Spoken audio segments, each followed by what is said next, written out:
ኢትዮጲስ በሐመር አካዳሚ ተገኝታ ነበር። በዚያም ከልጆች ጋርና ከወላጆች ጋር አዝናኝና የረሴ ጊዜያቶችን አሳልፋ ተመልሳለች። ዝርዝሩ ምን ይመስላል የሚለውን ባልደረባችን ሊና እንደሚከተለው ታቀርብልናለች።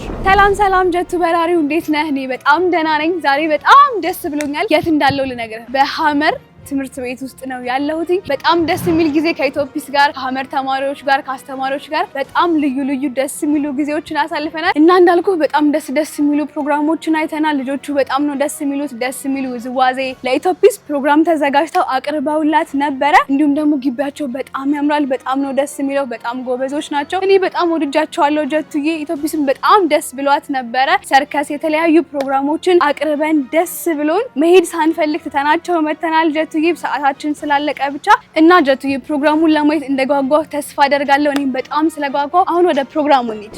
ባልደረባችን አንድነትም ዝርዝር አላት፣ እንከታተላለን። አመሰግናለሁ ጀቱ።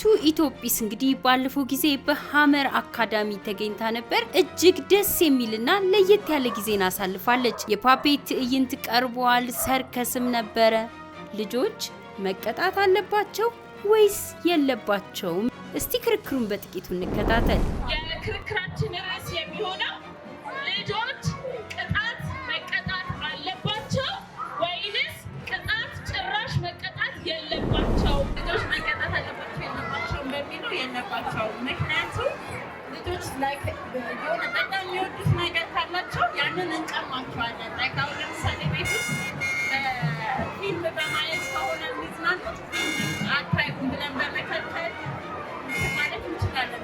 መቆጣት ፊልሙን አታዩም ስንላቸው ፊልሙን ስንከለክላቸው እንደመቀጣት ማለት እኔ ተገርፌ ተቆጥቼ በሚገባኝ እሳቢ ሳይሆን ያው እሷም እንዳለች በሚወዱት ነገር መቀጣት አለባቸው። መስመር የወጣ ልጅ ደግሞ ካልተባላለ እኛም ያው ዱላ የበዛ ስለሆኑ የጎዳ ማመታት ሳይሆን በንግግርና አለ ተመጣጣኝ በሆነ እንትኖች እንደወላጅነት ይመጣል።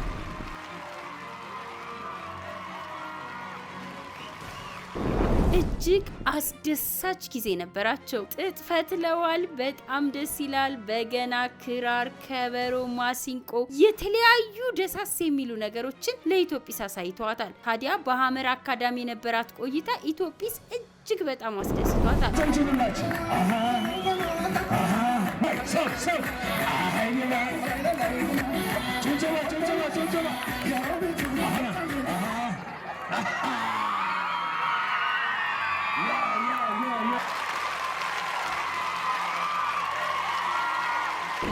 አስተያየት ተቀብለናል። ኬጂ እስከ 8ኛ ክፍል ያስተማርን እንገኛለን። አመት ውጤት ጥራት ባለው ትምህርት አሰጣጥ ይታወቃል። ኳንንት እባላለሁ። የሐመር አካዳሚ መስራችና ዋና ስራ አስኪያጅ ነኝ። ከኢትዮጲስ ጋር በመነጋገር ደግሞ የትምህርት ቤታችንንና የኢትዮጲስን ዓላማ መሰረት ያደረገ እጅግ አዝናኝ ፕሮግራም በዛሬው ዕለት ተካሂዷል። በዚሁ አጋጣሚ በስኬት እንዲጠናቀቅ ከፍተኛውን ድርሻ ለተወጣው ለኢትዮጲስ ክሩ እንዲሁም ለትምህርት ቤታችን አስተዳደር አካላትና መምህራን፣ አጠቃላይ ሰራተኞች፣ ወላጆች፣ ተማሪዎች በራሴና በሐመር ስም ላመሰግናቸው ወዳለው ፈጣሪ ፈቅዶ ልጆቻችን ተዝናንተው ስለ ስነ ምግባር ልምድ ተለዋውጠው ደስ የሚል ጊዜ አሳልፈው በስኬት ስላጠናቀቅን ፈጣሪን አመሰግናለሁ። ኢትዮጵያ ሀገራችንን ሰላሟን ይመልስልን። አመሰግናለሁ። ስሜ አሜን መዝገቡ ይባላል። ኢትዮጲስ ትምህርት ቤታችን ላይ መጣለች። ጥሩ ጊዜ ነበር ያሳለፍነው። ፈን አድርገናል። ፕሮግራሙ አስተማሪ ነበር። ተረቶች ለልጆች ተነግረዋል። ሰርከስ ታይቷል። የተለያዩ ፕሮግራሞች ነበሩ። ኢንተርቴን የሚያደርግ ነበርና ልጄም በፕሮግራሙ ደስተኛ ነበረች። እንዲሁም እኔም እጅግ በጣም ደስተኛ ነበርኩኝ። በጣም አመሰግናለሁ።